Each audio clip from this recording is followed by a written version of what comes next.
आप शमन करता ज्ञानी जन जो नहीं रमे अच्छी फल की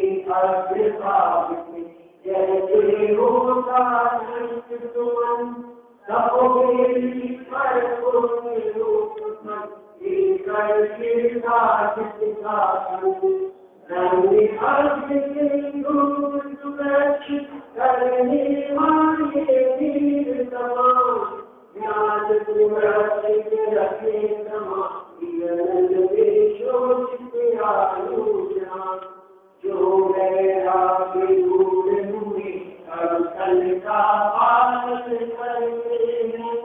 महिमा यही जानती हूँ काल तपस्या करती हूँ ओ मेरी देवी रह सकता आगे क्षण भी सकता अगर रोकने वाला ज्ञान पकड़ने का नहीं उसका फिर कमाने लक्ष्मी सज गए भगवान अब घर के निर्माण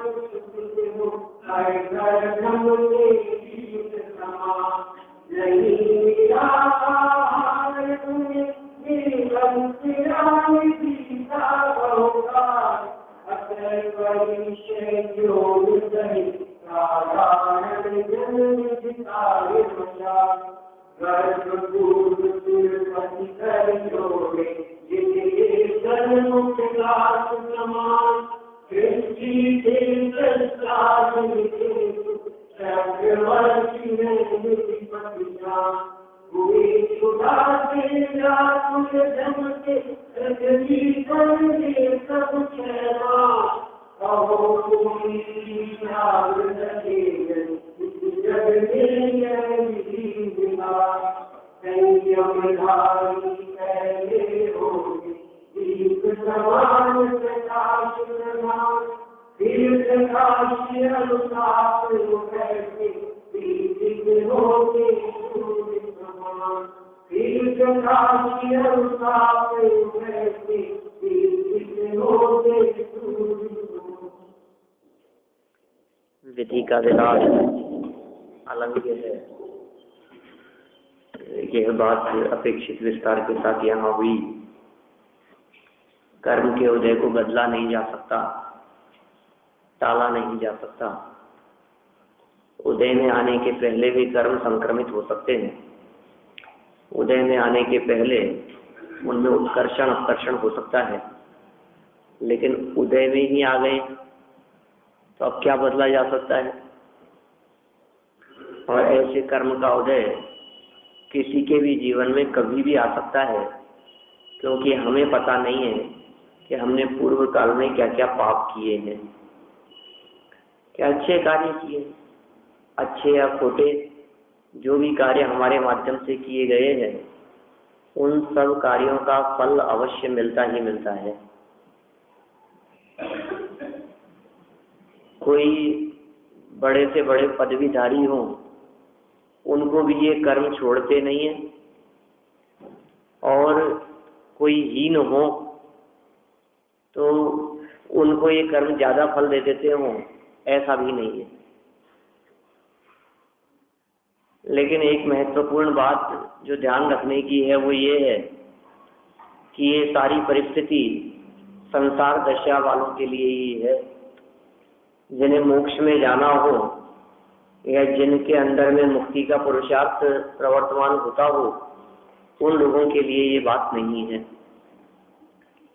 जिनका मुक्ति के लिए तूफानी वेग से कदम बढ़े हों तो फिर ये कर्म कुछ अड़चन उत्पन्न करने वाले नहीं हैं। कर्म उसके रास्ते में बाधा उत्पन्न करने वाले नहीं हैं। कर्म रूपी पर्वतों को तो मुक्ति में जाने वाले चूर चूर कर देते हैं।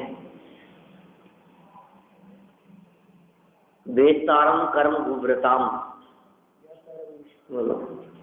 उमा स्वामी आचार्य ने अरहंत परमात्मा की बात करते हुए कहा है, वेत्तारम कर्म भूव्रताम, उन्होंने भेद दिया है, नष्ट कर दिए हैं कर्म रूपी पर्वतों को मोक्ष मार्ग से नेतारम, उनकी बात है। और ज्ञातारम विश्व तत्वानाम, और विश्व तत्व को जानने वाले हैं। हमें तो सिर्फ वीतरागी लक्षण के संदर्भ में बात करनी है, हितोपदेशी और सर्वज्ञता की चर्चा तो यहाँ नहीं है। इतनी बात जरूर है कि पर्वत जैसे कर्म भी यदि सामने आ गए हो, पहाड़ खड़ा हो गया, जैसे हम कहते हैं ना मुसीबतों का पहाड़ खड़ा है सामने, पहाड़ टूट पड़ा, वास्तव में वो तो गलत है बात। मुसीबतों का पहाड़ टूट पड़ा नहीं, मुसीबतों का पहाड़ सामने आ गया, आ खड़ा हुआ, ऐसा कहना चाहते हैं। अरे टूट ही पड़ा मुसीबतों का पहाड़, तो फिर क्या दिक्कत है? पहाड़ ही टूट गया मुसीबतों का, अब मुसीबतें है कहाँ, टूट गया है ना वो तो। लेकिन बोलते ऐसा ही है कि अरे साहब मुसीबतों का पहाड़, लेकिन पता है उसको यदि इस अर्थ में लिया जाए कि मुसीबतों का पहाड़ माथे पे टूट गया, क्या तो इसका मतलब ये है कि माथे पर आकर के पहाड़ गिर गया हो। छोटी सी मुसीबत नहीं, छोटा सा कोई पत्थर माथे पे गिर गया हो ऐसा नहीं, पहाड़ माथे पे गिर गया, इतनी बड़ी मुसीबतें आ गई है। ये कह रहे हैं मुसीबत माने कर्म, और कर्म रूपी पर्वतों को भेदने वाले भी कोई हो सकते हैं। किसी में होती है इतनी ताकत कि हाँ, अपने स्वभाव का अवलंबन लेने वालों में इतनी ताकत, अंतरंग का इतना बल प्रकट हो जाता है कि बाहर कर्म जैसी विपत्तियां भी, और देखने में तो वे कर्म परमाणु जैसे हैं, लेकिन परमाणु होते हुए भी विस्फोट बम जैसा करते हैं। जब उनका फल मिलता है तो ये जीव आकुलित व्याकुलित होता है। एक और विशेष बात मैं बताना चाहता हूँ कि ये जो कर्म बंधे थे, वे कर्म जब तक सत्ता में पड़े हुए हैं तब तक तो कुछ बिगाड़ करते ही नहीं है, इसलिए कर्मों से भी कुछ घबराने की जरूरत नहीं है। सत्ता में पड़ा हुआ पाप कर्म हमें बिल्कुल भी तकलीफ देने में समर्थ नहीं है, और सत्ता में पड़ा हुआ पुण्य बंध, पुण्य कर्म, वो किसी प्रकार के अनुकूलताएं देने में समर्थ नहीं है।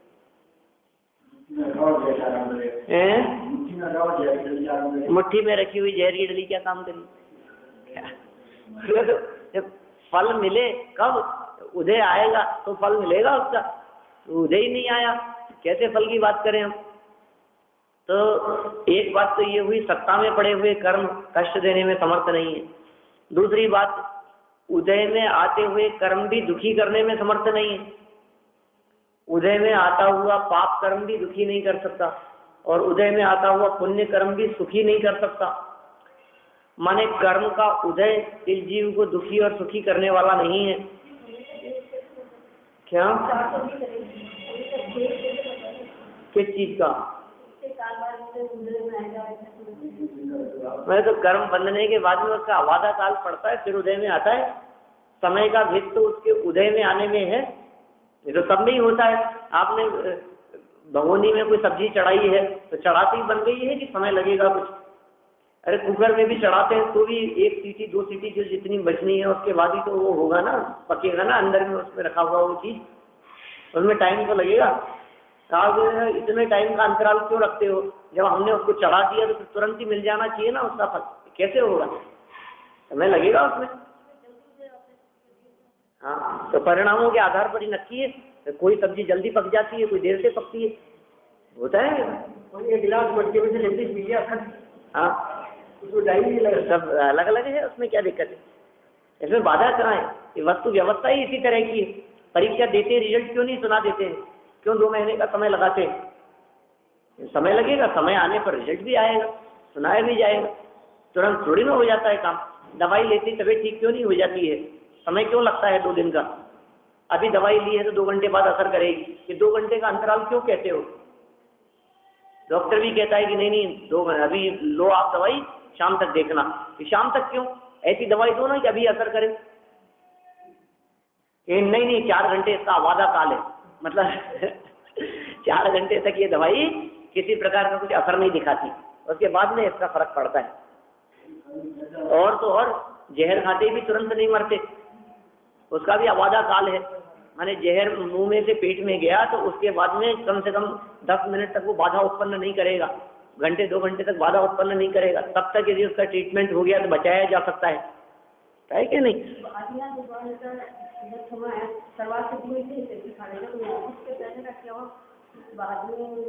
उसके पहले का कौन सा? बाद में किया हुआ बाद में आया? चले गए ना कब? हाँ उसके बाद जब आदि कुमार के जब उसी भाव से मोक्ष चलेगी। सर्वार्थ सिद्धि तो पिछले भाव की बात है, ऐसा नहीं। चलिए, अपनी तो यहाँ जो बात चल रही थी कर्म संबंधी बात चल रही है। कर्म सत्ता में पड़े हों चाहे कर्म उदय में आ रहे हों, कुल मिलाकर की बात यह है जिन्हें संसार में रहना है उनको तो उन्होंने कर्मों को अपना माई बाप मान लिया। अपनी जो बागडोर है वो कर्मों के हाथ में सौंप दी, या तुम जो करोगे तो ठीक है, वो हम क्या करें, भाग्य भरोसे। लेकिन जो पुरुषार्थी जीव हैं ये पुरुषार्थ करते हैं तो कर्म भी उनको रास्ता दे दिया करते हैं। ऐसा निश्चय करके कर्मों से पीछे छुड़ाना हो, कर्मों की पराधीनता यदि बर्दाश्त नहीं होती हो तो कहते हैं मोक्ष का ही साधन करना चाहिए, मुक्ति का ही प्रयास करना चाहिए और उसी के मार्ग में लग जाना चाहिए। कल जो दौलत राम जी की पंक्तियां आपने पढ़ी थी, शिव मग लागो चाहिए, अब वो बात कह रहे हैं, मोक्ष के मार्ग में लग जाना चाहिए। अब संयमधारियों की महिमा की हम बात करते हैं, थोड़ा सा आगे बढ़ते हैं, ठीक है ना? नहीं तो उदय और कर्मों की तो स्थिति ऐसी है कि आप कितनी भी चर्चा करते रहो, ठीक है ना? पुराणों के अंदर सैकड़ों प्रसंग मिल जाएंगे हमारे को, और घर गृहस्थी के प्रसंगों को जो उठा करके रखो तो बहुत प्रसंग दिन भर में मिल जाएंगे। हाँ,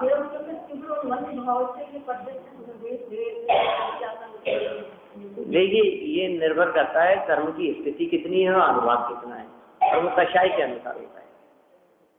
स्थिति और अनुभाग कषाय के अनुसार बढ़ता है। कितनी स्थिति लेकर ये कर्म बन रहा है, मान लीजिए जितनी लंबी स्थिति लेकर के बंधा तो उसको व्यवस्था भी उतनी करनी पड़ेगी, उतना ही टाइम लगेगा। जैसे मान लीजिए 4 महीने की लिए व्यवस्था करनी है, चातुर्मास की व्यवस्था करनी है राज के ठहरने की, तो फिर उनके लिए पांडाल बनाना, उनके लिए व्यवस्था करना, उसके लिए उतना ही कम से कम 15 दिन तो लगेंगे। और 2 दिन के लिए व्यवस्था करनी है तो कितने दिन का टाइम चाहिए आपको? 15 दिन पहले से। नहीं, 2 दिन के लिए व्यवस्था करनी है तो 6 घंटे पहले भी कहोगे तो व्यवस्था हो जाएगी। ऐसा होता है, जितनी स्थिति उसकी व्यवस्था के लिए उतना ही टाइम। तो समझिए आप 70 कोड़ा कोड़ी सागर की स्थिति तो उसकी व्यवस्था के लिए 7000 वर्ष का टाइम, आबादा काल। एक कोड़ा कोड़ी सागर की स्थिति तो उसके लिए 100 वर्ष का टाइम। उसके बाद तब तक सब सेट हो गया वो, फिर उसके बाद में उसका उदय आना शुरू हो जाएगा। जैसे समझो आप जितने लोगों की भोजन व्यवस्था उतने घंटे पहले उसकी तैयारी कितने लोगों की व्यवस्था करनी है साहब?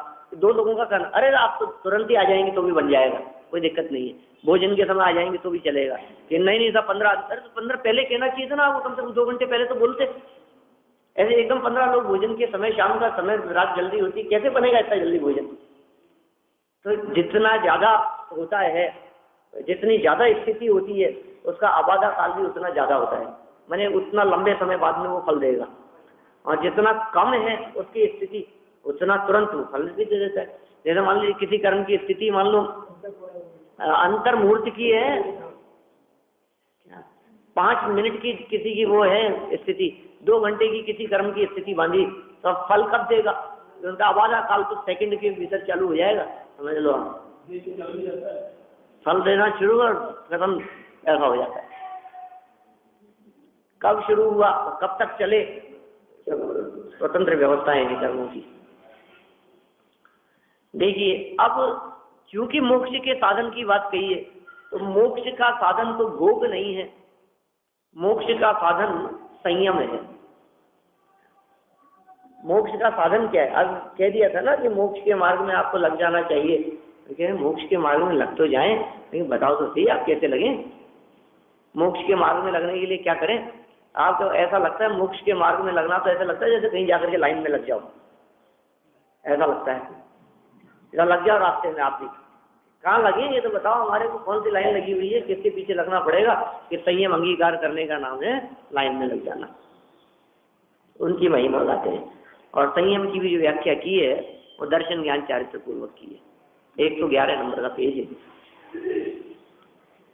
इस प्रकार सम्यक दर्शनादि 3 आराधनाओं का वर्णन किया। क्या? सम्यक दर्शन से शुरुआत करके सम्यक दर्शन, ज्ञान और चारित्र, सिर्फ 3 आराधनाओं का वर्णन किया, परंतु उनकी उत्कृष्ट सिद्धि के लिए शास्त्र ज्ञानादि की प्रधानता से प्रवृत्त होने वाला ही प्रयोजन को अच्छी तरह सिद्ध करने वाला साधक हो सकता है, अन्यथा नहीं। या नहीं पर आकर के सेमिकोमा लगना चाहिए, अन्यथा नहीं। या हो सकता है कि बाद में भी सेमिकोमा लगे। मैंने देखो क्या बात कह दी है इन्होंने, 3 आराधनाओं का वर्णन तो कर दिया, वो तो बात खत्म हो गई, उसकी चर्चा तो पूरी हो गई। परंतु अब उनकी उत्कृष्ट सिद्धि, दर्शन ज्ञान चारित्र की उत्कृष्ट सिद्धि के लिए क्या करें? विज्ञान की आराधना करो, ज्ञान की प्रधानता से प्रवृत्ति करो। सम्यक दर्शन ज्ञान चारित्र जिनको आपने अपनाया है, यदि समझ पूर्वक करेंगे तो उनका विशेष फल मिलेगा, और समझ पूर्वक नहीं करेंगे तो उसका ठीक फल नहीं मिलेगा। तो ज्ञान आदि की प्रधानता से प्रवृत्त, ज्ञान आदि की प्रधानता रखने वाला, ऐसा प्रवृत्त होने वाला वही प्रयोजन को अच्छी तरह से सिद्ध करेगा, वही साधक हो सकता है प्रयोजन को सिद्ध करने वाला, अन्यथा नहीं, मतलब दूसरा नहीं हो सकता। इसलिए साधक के अंतर में होने वाली ज्ञान आराधना का स्वरूप आगामी छंद में कहते हैं। माने आगामी छंद में ज्ञान की आराधना की बात करते हैं। सारी की सारी महिमा ज्ञान की महिमा है, तो सर यहाँ तो संयमधारियों की महिमा बताना चाह रहे थे। नीचे उत्थानिका में ज्ञान की महिमा की बात कर रहे हैं कि हाँ, संयमधारियों की महिमा ज्ञान की वजह से ही है, क्योंकि संयमधारियों ने ज्ञान पूर्वक संयम अंगीकार किया, वे ज्ञान की वजह से उनकी महिमा है। अरे ज्ञान यदि न होवे तो संयमधारी महिमावान नहीं होते, संयमधारी हास्य के पात्र बन जाते। बिना समझ यदि उन्होंने संयम अंगीकार करने का प्रयास किया तो वे महिमा के पात्र नहीं, हंसी के पात्र बन जाते हैं। ये स्वरूप ज्ञान आराधना का स्वरूप इस छंद में कहते हैं। अनुष्ठित छंद 120 नंबर का श्लोक।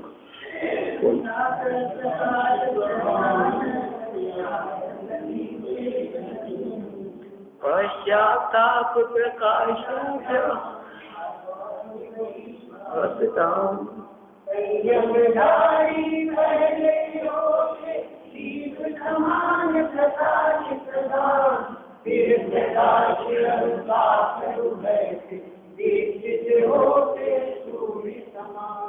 देखो आप थोड़ा सा यदि सही उसको नहीं पढ़ा जाए तो अर्थ बदल जाता है। संयमधारी पहले होते, पहले तो संयमधारी होंगे और फिर बाद में ज्ञान अंगीकार करेंगे, ऐसा है क्या? लिखा तो यही है साहब, संयमधारी पहले होते, पहले तो आप संयमधारी हो जाओ फिर बाद में ज्ञान प्राप्त करना। कि नहीं नहीं नहीं, जो संयमधारी है वे पहले होते दीप समान प्रकाश प्रधान। माने संयमधारी पहले प्रकाश प्रधान होते हैं, ऐसा यार थे। ये पहले होते किधर लगेगा? पहले होते दीप समान, पहले होते प्रकाश प्रधान। संयमधारी होने से पहले प्रकाश प्रधान होते हैं, दीपक के समान होते हैं, ज्ञान से युक्त होते हैं, और फिर प्रकाश और ताप उभय से दीप्तित होते सूर्य समान। देखो दीप समान कहा इन्होंने, वो तो ज्ञान की बात कही, और फिर ताप और उभय, प्रकाश और ताप, इन दोनों से युक्त सूर्य के समान कहा। माने ऐसा कह सकते हैं कि पहले तो ज्ञानवान थे अकेले, और फिर जब संयम अंगीकार कर लिया तो ज्ञान के साथ में वैराग्य रूपी ताप, ज्ञान का प्रकाश और वैराग्य रूपी ताप, तप रूपी ताप, ऐसा कह सकते हैं। ज्ञान तो प्रकाश का काम करता है और तप ताप का काम करता है। तो ज्ञान और तप इस तरह से प्रकाश और ताप से युक्त सूर्य के समान हो जाते हैं। जो पहले दीपक के समान थे वे आगे बढ़ते हुए सूर्य के समान हो जाते हैं। देखिए अर्थ नीचे, संयमी पुरुष, संयमी पुरुषों की बात कर रहे हैं। पहले तो प्रकाश की प्रधानता वाले दीपक के समान होते हैं करके वाक्य पूरा कर दो। यहाँ संयमी पुरुष पहले कैसे होते हैं और बाद में कैसे होते हैं। तो पहले कैसे हुए संयमी पुरुष, तो उन्होंने कहा दीपक के समान होते हैं, प्रकाश की प्रधानता वाले। ताप की प्रधानता नहीं है वहां दीपक में। कोई व्यक्ति ठंड के समय में सूर्य की रोशनी में तो बैठता है काय के लिए, ठंड से बचने के लिए, लेकिन सूर्य की रोशनी नहीं होवे तो ऐसा नहीं होता कि दीपक जला करके बैठ जाए तब भी ताप मिल जाए थोड़ा। दीपक का काम अकेला प्रकाश करना है और सूर्य का काम प्रकाश के साथ साथ ताप भी देना है। तो संयमी पुरुष पहले तो प्रकाश की प्रधानता वाले, प्रकाश की जहां प्रधानता है, मुख्यता है, ऐसे दीपक के समान, और बाद में ताप और प्रकाश दोनों से युक्त, ताप भी है और प्रकाश भी है, उनसे युक्त दैदीप्यमान सूर्य के समान होता है। देखिए भावार्थ पढ़ते हैं इसका। मोक्ष का साधक प्रथम अवस्था में दीपक के समान होता है, पहली अवस्था में। संयमधारी पहले होते, इससे अपना अर्थ निकल गया कि संयम से पहले की चर्चा है ये सब। मैंने फर्स्ट आपको दीपक के समान होना, फिर उसके बाद में संयम आदि के दृढ़ता और उसमें प्रबलता होकर के फिर सूर्य के समान हो जाएंगे धीरे धीरे बढ़ते हुए। मोक्ष का साधक प्रथम अवस्था में दीपक के समान होता है। जिस प्रकार दीपक तेल आदि सामग्री द्वारा घटपट आदि को प्रकाशित करता है, उसी प्रकार वह शास्त्र आदि द्वारा जीवादि पदार्थों को जानता है। शास्त्र के माध्यम से जान रहा है। अल्प यानी की बात है, अभी छद्मस अवस्था की बात है, और फिर केवल ज्ञान प्रकाश हो जाएगा, सूर्य के समान हो जाएगा। ये कह रहे हैं घट पट, घट माने घड़ा और पट माने कपड़ा, घट पट आदि। पट किसे कहते हैं? पट खुल गए ऐसे कहते हैं, पर्दा खुल गया।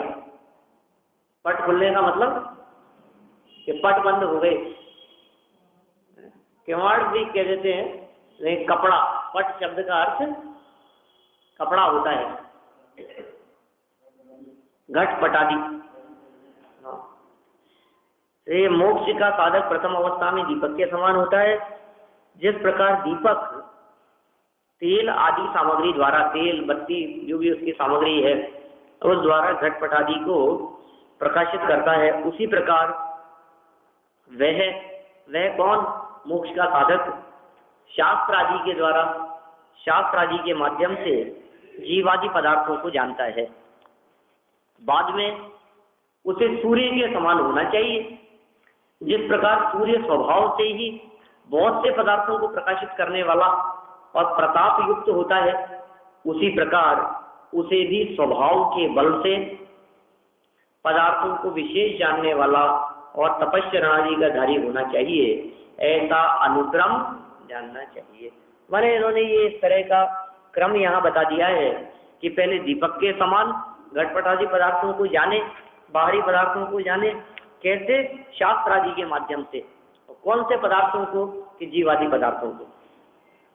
जीवादि प्रयोजन भूत तत्व, जीवादि जो प्रयोजन भूत पदार्थ हैं, जीव पुद्गल धर्म धर्म आकाश काल, ये 6 द्रव्य, और जीव जीव आश्रव बंध संवर निर्जरा मोक्ष, ये 7 तत्व, तो तत्व को और अर्थ को, इन तत्वार्थों को शास्त्र आदि के माध्यम से जाने अल्प ज्ञान अवस्था में, और फिर बाद में फिर धीरे धीरे उसको बढ़ते हुए सूर्य के समान हो जाए, प्रताप युक्त हो जावे, स्वभाव के बल से पदार्थों को विशेष जानने वाला और तपस्चरण आदि का धारी होना चाहिए।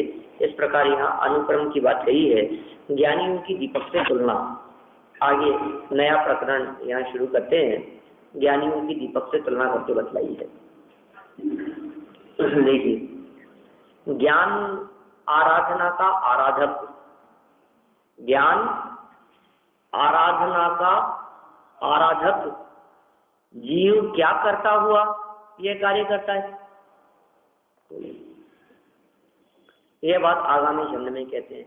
आखिर ये जो आराधक है, आराधना का आराधक जीव, ज्ञान की आराधना करने वाला करता क्या है, इसके कार्य कैसे होते हैं, प्रवृत्ति कैसी होती है, तो उस बात को यहाँ 121 नंबर के श्लोक में बतलाया है। अपन थोड़ा और आगे बढ़ते हैं।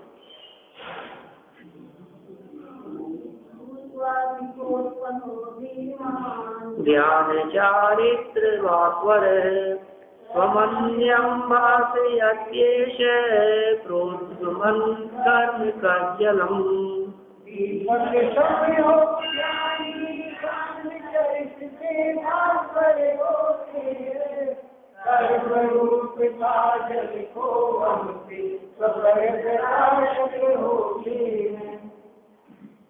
दीपक सम हो ज्ञानी। ज्ञानी कैसे होते हैं, दीपक के समान होते हैं, और ज्ञान और चरित्र से भास्वर होते हैं, माने दैदीप्यमान। भास्वर शब्द का अर्थ फुटनोट में दिया है नीचे, क्या दिया है, दैदीप्यमान, माने ज्ञान से भी दैदीप्यमान और चरित्र से भी दैदीप्यमान। कर्म रूपी काजल को वमते हैं, वमन कर देते हैं, निकाल देते हैं, उगलते हैं, और स्वपर प्रकाशक होते हैं। ये ज्ञान की ऐसी महिमा है। जिस प्रकार दीपक का स्वभाव स्वपर प्रकाशक है, उसी प्रकार ज्ञान का स्वभाव भी स्वपर प्रकाशक है। जिस प्रकार एक दीपक को जलाने पर बाहरी पदार्थ तो प्रकाशित होते ही हैं, वो दीपक स्वयं अपने आप को भी प्रकाशित करता है। जगत के पदार्थों को देखने के लिए तो दीपक की जरूरत है, लेकिन दीपक को देखने के लिए किसी दूसरे दीपक की जरूरत नहीं है। ठीक है, दीपक के प्रकाश में बाहरी पदार्थ दिखाई दे रहे हैं, झलक रहे हैं उसकी रोशनी में। अब दीपक को देखने के लिए किसी और रोशनी की जरूरत है, तो दीपक स्वयं को भी दिखा रहा है और बाहरी पदार्थों को भी दिखा रहा है। ठीक इसी प्रकार अपने आत्म वस्तु में मौजूद जो ज्ञान है, वो ज्ञान भी दोनों को प्रकाशित करता है। माने ज्ञान से दूसरे जगत के पदार्थ भी प्रकाशित होते हैं और ज्ञान से ज्ञान भी प्रकाशित होता है। अब दो बातें हो गई, ज्ञान ज्ञान को जान रहा है, ये स्व प्रकाशकपना, और ज्ञान ज्ञान के माध्यम से दूसरे पदार्थों को जान रहा है, ये पर प्रकाशकपना। प्रकाशक मतलब उसको प्रकाशित करना, बताना, दिखाना। तो बाहरी पदार्थों को दिखाना ये पर प्रकाशक, अपने आप को ही दिखाना ये स्व प्रकाशक, और अपने को और पर को दोनों को एक साथ दिखाना ये स्व पर प्रकाशक। तो यहाँ ज्ञान की कौन सी विशेषता की ओर ध्यान आकर्षित कर रहे हैं कि वो स्व पर प्रकाशक है, अपने को भी और पर को भी दोनों को दिखाता है, ये स्व पर प्रकाशक। ठीक है, अब जो ज्ञानी होते हैं वे स्व और पर प्रकाशक पने के दौरान पर प्रकाशक पने को गौण करते हैं, और स्व प्रकाशक पना जब मुख्य होता है तो उनका ज्ञान जो दीपक के समान था वो बढ़ करके सूर्य के समान हो जाता है। माने एक साधे सब सदे और सब साधे सब जाए। एक ज्ञान स्वभाव का अवलंबन लेने से वे केवल ज्ञान तक पहुंच जाते हैं, उनका ज्ञान पूर्णता को प्राप्त हो जाता है।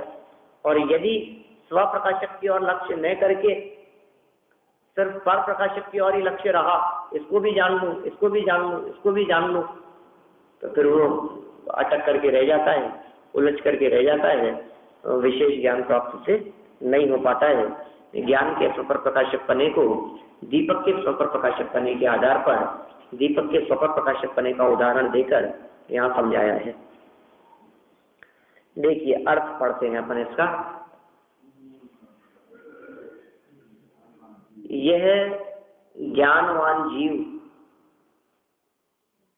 किसकी चर्चा कर रहे हैं? जीव की चर्चा कर रहे हैं। जीव कौन है? तो जवाब मिलेगा हम सब, हम भी जीव हैं।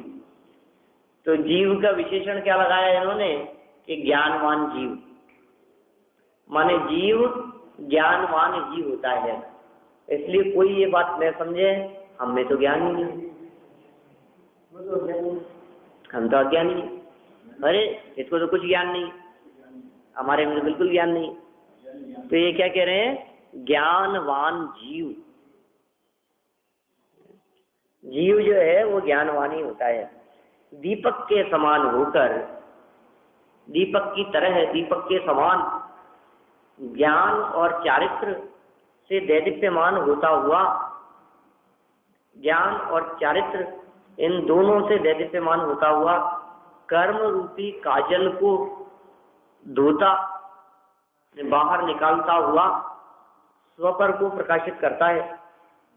देखो अब इसने जो कर्म रूपी काजल को धोना और दैदीप्यमान होना, दो बातें कही है ना, कि दीपक में ये दोनों प्रकार की विशेषताएं देखी जाती। एक दीपक की विशेषता तो प्रज्वलित करना, जलाना, प्रकाशित करना, प्रकाशित करने के अर्थ में लीजिए एक दीपक की विशेषता, और दूसरा उसके माध्यम से धुआं निकलती है कि काजल भी बन जाता है उससे जलते हुए। दीपक की लौ से बनाते हैं ना इस तरह से कुछ, हाँ, उसके ऊपर कुछ डिब्बी कुछ रख करके और उसमें से क्या होगा, काजल भी बन। तो काजल क्या हो रहा है? काजल का वमन कर रहा है। काजल को निकल, वो उसमें से निकल रहा है, ऐसे बनाते थे, हमें भी ध्यान में कुछ ऐसे बचपन की बातें। माने वो दो काम हुए इसमें, एक प्रकाशित करने का काम हुआ और दूसरा काजल के वमन करने का काम हुआ। तो ऐसे ही ज्ञान का काम प्रकाशित करने का है और चारित्र का काम अंदर में बैठे हुए कर्म कालिमा को धो देने का है।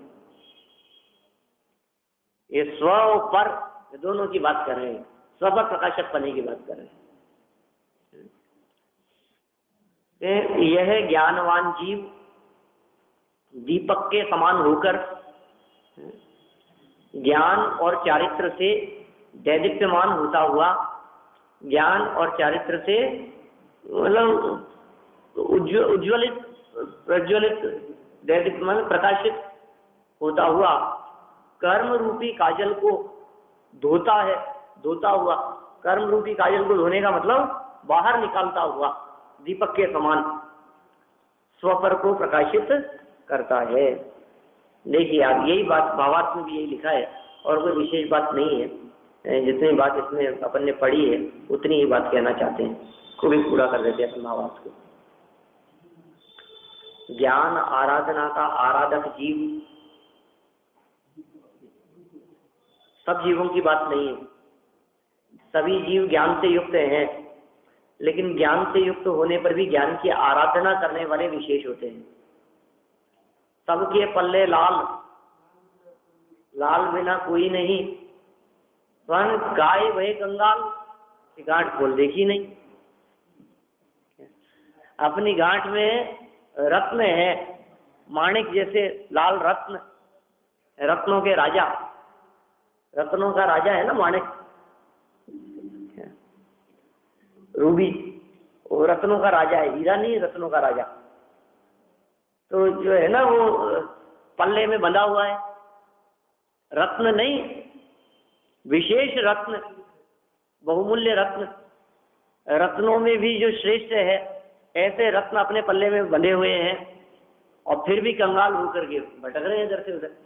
काय भय कंगाल, गांठ खोल देखी नहीं।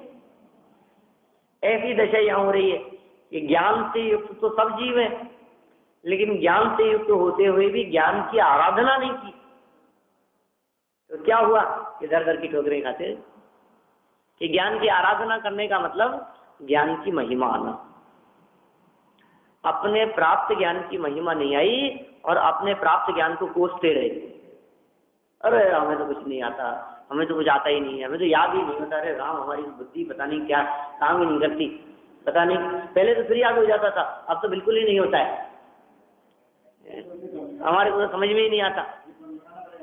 तेरे को इतना क्षयोक्षम मिला, सैनी पंचेंद्री जैसा क्षयोक्षम मिला, इतना विशेष ज्ञान जो अनंत एकेंद्रीय जीवों को नहीं है, असंख्यात 2 इंद्रिय जीवों को नहीं है, 3 इंद्रिय 4 इंद्रिय को नहीं है, असैनी पंचेंद्रिय जीवों को नहीं है, ऐसा विशेष ज्ञान और क्षयोक्षम तुझे मिल गया, और उसके बावजूद तू ये बदनाम करता है कि नहीं है ज्ञान। तो ये ज्ञान की आराधना नहीं करके हम ज्ञान की विराधना करते रहे। ज्ञान की विराधना का फल ज्ञान के क्षयोक्षम की अल्पता और अक्षर के अनंत में भाग ज्ञान की प्राप्ति, ये ज्ञान की विराधना। और ज्ञान की आराधना का फल केवल ज्ञान की प्राप्ति। तो हमें हमारे ज्ञान की विराधना नहीं करनी है, हमें ज्ञान की आराधना करनी है। ज्ञान तो सबके पास में है, क्या जैसे कहते हैं ना, पैसा तो सबके पास में है, लेकिन कोई उस पैसे का सदुपयोग करता है और कोई दुरुपयोग करता है। तो ज्ञान रूपी धन तो सबके पास में है, लेकिन कोई उस ज्ञान रूपी धन का दुरुपयोग कर देता है विषय कषायों में इधर उधर ज्ञान पर्याय को बर्बाद करके, और कोई उस ज्ञान रूपी धन का सदुपयोग कर लेता है उस ज्ञान की आराधना करके। आप उस ज्ञान का उपयोग किधर करना चाहते हैं, आपका वो ज्ञान किधर लग रहा है, जिधर लगेगा वैसा कार्य हो जाएगा। यह ज्ञान आराधना का आराधक, ज्ञान की विराधना का विराधक, आराधना का आराधक और विराधना का विराधक। तो ये कह रहे हैं आराधना करने वाला जो जीव है, माने संयमी, माने साधक, उस जीव की दीपक, वो दीपक के समान होता है। दीपक के समान कहा है, जिस प्रकार दीपक दीप्तिमान होकर चमकता हुआ और काजल बाहर फेंकता हुआ। अब बोलो, ये 2 बातें हो गई दीपक के संदर्भ में अपन ने बात की। दीपक के समान चमकता हुआ, एक तो वो चमक रहा है, और दूसरा काजल बाहर फेंकता हुआ, और दीपक काजल भी बाहर फेंक रहा है। अब ये बातें तो, अब यदि सोचिए आप, ये बातें आज के समय में किसी को बताएं तो वो कहेंगे ही क्या, ऐसे किसी कौन सा काजल, कैसा दीपक काजल फेंकता है, वो कौन सा दीपक और कौन सा काजल फेंकता है। दीपक देखा, काजल देखा, तो दीपक ही नहीं देखे, दिवाली के दिन देख लेते, माने दीपक ही नहीं देखे ये। लेकिन ये तो उस जमाने की बात है, आजकल तो काजल की और भी पद्धतियां होती होगी बनाने की, बनता होगा जिस किसी भी प्रकार से रेडीमेड आते हैं, सब बाजार में मिलते हैं, सब साधन सुविधाएं इतनी है। 250 वर्ष, 250 वर्ष पहले की पंक्तियां हैं। उस समय में लाइट नहीं थी, आजकल तो दीपक देखना ही दुर्लभ है। कोई कहीं किसी मंदिर में दीपक जलते हो, दीपक से आरती होती हो, है ना, और फिर उसमें कोई व्यक्ति वहां जाते हो तो पहचान पाए, जो पब्लिक मंदिर ही नहीं जाती है, दीपक, तो कहीं पता नहीं कौन से लड़के की बात कर रहे हैं क्या। हमारे दीपक तो किसी का नाम समझते हैं, दीपक नाम का कोई पदार्थ भी होता है, ये बात कहाँ बच्चों को समझ में आती है। ये कह रहे हैं उस जमाने की भाषा है और उसी जमाने के उदाहरण हैं। जिस प्रकार दीपक दीप्तिमान होकर चमकता हुआ और काजल बाहर फेंकता हुआ स्वयं को और घटपट आदि पर पदार्थों को प्रकाशित करता है, माने दिखाता है। वो दीपक अपने आप को भी दिखाता है और दूसरे पदार्थों को भी दिखाता, प्रकाशित करता है। उसी प्रकार ज्ञानी ज्ञान से सहित, ज्ञानी चारित्र से सहित, ज्ञानी ज्ञान और चारित्र से सहित दैदिप्यमान होता है। माने ज्ञानी की जो चमक है, ज्ञानी की जो महिमा है, वो अकेले ज्ञान से भी नहीं है और अकेले चारित्र से भी नहीं, ज्ञान और चारित्र। पूर्वक क्या है? नर भव अनुपम कनक घर पर मणिमयी कलशात है। तप और त्याग की चर्चा में कही है ऐसी बातें कि मनुष्य भव रूपी जन्म में जो व्यक्ति संयम अंगीकार करते हैं, जो व्यक्ति तप अंगीकार करते हैं, जो व्यक्ति त्याग किया करते हैं, वे कैसे होते हैं कि वे तपस्चरण करने वाले जीव मानो मनुष्य रूपी स्वर्ण के महल के ऊपर, ये स्वर्ण महल तो हमें मिल ही गया था, और तप अंगीकार करके मानो रत्नों का कलश माथे पे चढ़ा दिया हो, ऐसा काम किया। ज्ञान साथ में होना चाहिए, ज्ञान वैराग्य।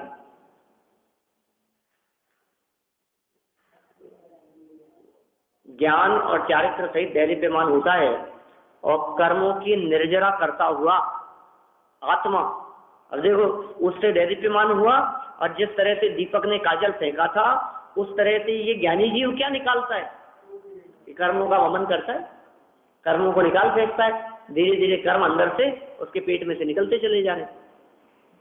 तो कर्मों की निर्जरा करता हुआ आत्मा और शरीर आदि को यथावत जानता है।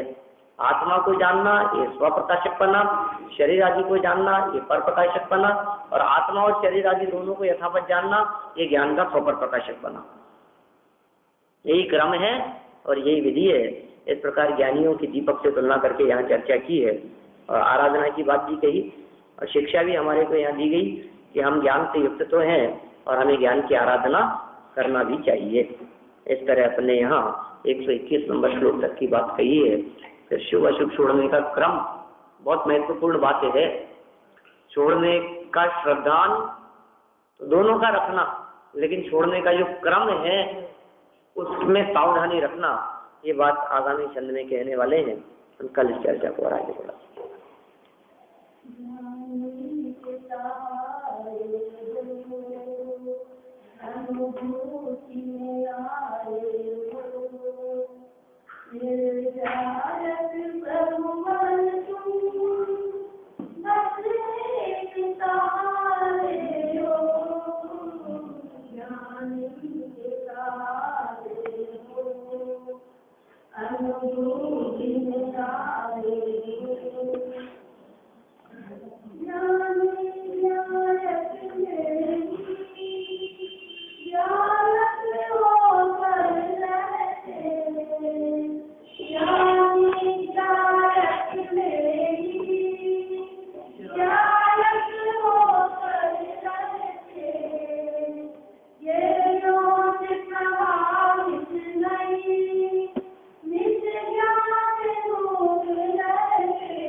प्रभु